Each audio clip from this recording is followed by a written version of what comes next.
Hi, welcome to the Organic Gardener's Pantry at gardenerspantry.ca. My name is Phil, and today I'm going to be talking about a class of products called biostimulants.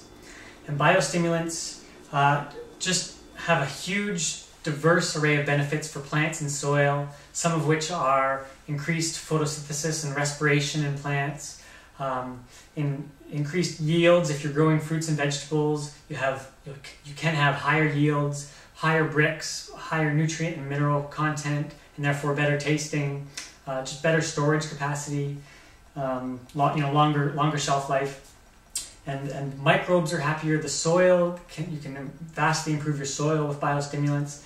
What they do is they stimulate biological processes, so they have really too many benefits to mention, and generally they're categorized as biostimulants is because their benefits cannot be attributed only to nutrients. There's something more going on in all of them. So I'm just going to talk about, there's a lot of biostimulants out there. I've sort of narrowed it down to 5 that I think are the most important. And I'm going to talk about them each in order. And the first 3 actually all come from the sea. All of our soil and nutrients eventually end up in the sea. So the ocean is a really nutrient dense place. And the first product is fairly simple sounding. It's an ocean water product based on research by Dr. Maynard Murray that was done in the middle of the last century, over the course of many decades, when he took water from the ocean and sometimes sea solids, evaporated sea solids, and watered his plants with it.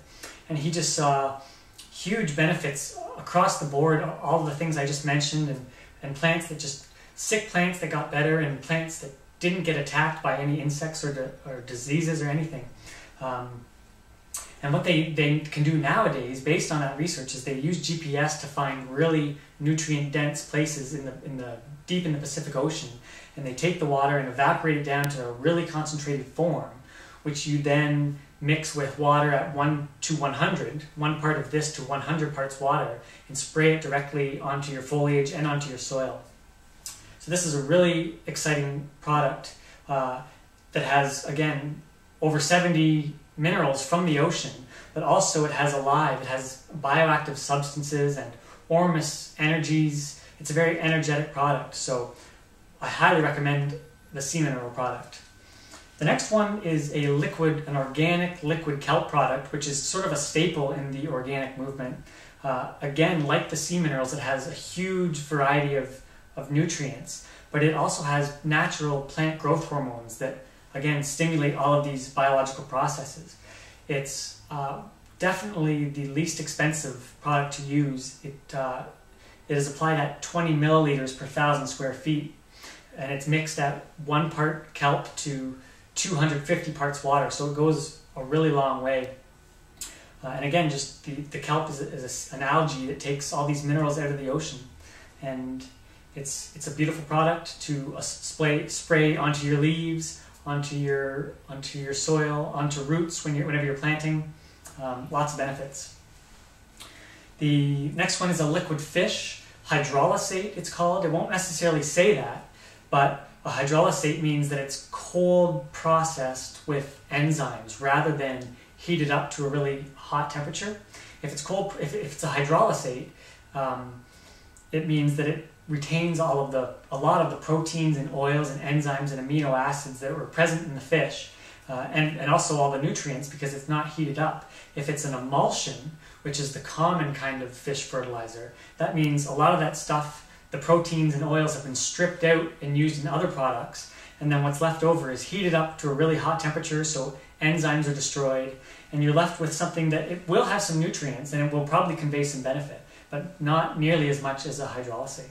So if you're looking for a fish product, it may not say hydrolysate, but it should say that it's cold processed or something like that on the label. It should explain the process.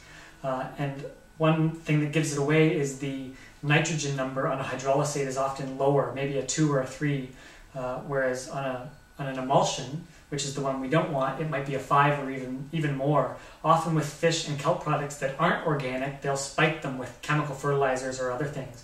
So you want to make sure you get organic products. Also with the fish, you want to make sure you're getting a fish product that is sustainably harvested, because a lot of the fish, we're running into problems with that. This particular product is actually a byproduct of fish that are used for other purposes, and this is diverting them from going to the landfill. And just the kind of fish they're using is very sustainably harvested, so something to think about. The next one is an organic blackstrap molasses that we use. We use it when we're activating EM, and we use it in compost tea, but it's also great to use it as a foliar feed for several reasons. First of all, it has vitamins and minerals in it, but it also has carbohydrates. Anytime we're applying anything to the soil or to the plants, it's nice to have a carbohydrate source with it, just to make the overall mixture better and more easily assimilated by plants. The other nice thing about molasses is it's really, as you know, it's really sticky. So it helps all of these things stick to the plants when you're applying it to plants.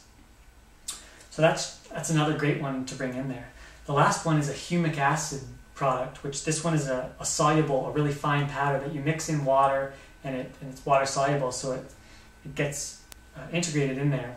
And it's just an incredible product to apply with these to the plants because it helps the plant absorb and assimilate the nutrients from all of these. So I always bring this in.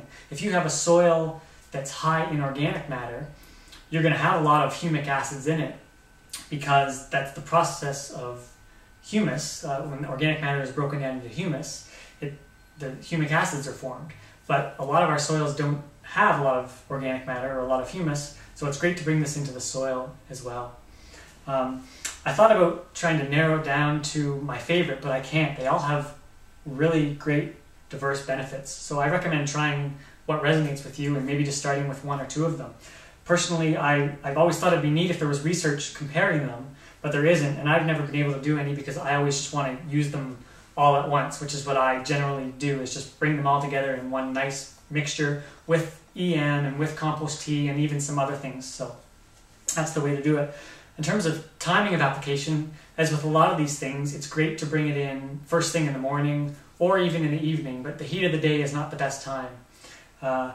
You definitely want to mix it with water in a watering can or a spray bottle or a backpack spray, or any way that you can get it onto your leaves and really coat your leaves really well with it, and also spray it right onto the soil.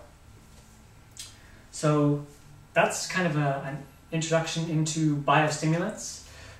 There's a lot more information about it on my website, which is www.gardenerspantry.ca.